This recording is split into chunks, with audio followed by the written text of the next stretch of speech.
Ja, her skal vi så se, at så slemme er trapperne heller ikke. Og det kører sådan lidt langsomt, fordi at det er jo mig, der skal gå op ad dem. Men vi starter filmen her.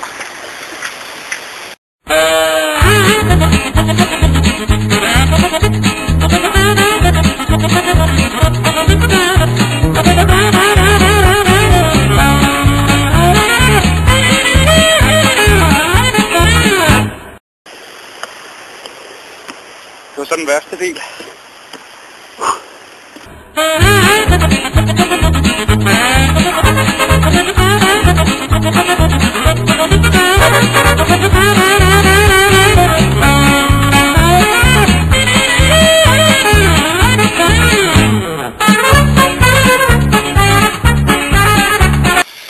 Så her omkring, nu kan man forstå, hvorfor der er de her bænke. Det er selvfølgelig også, fordi der er det her views.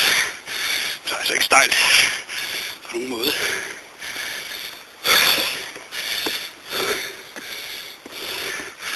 Trappen går op der.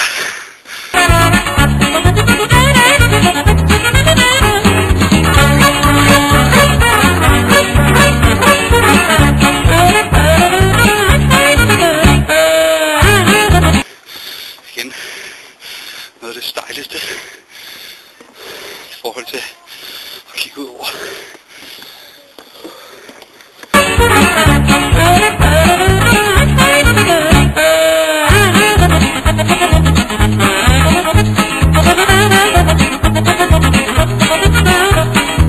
Igen bare en rullende skovstræk her.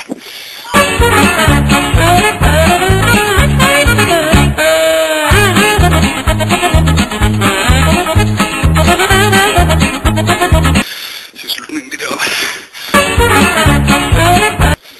Glad for at jeg har vand i tasken.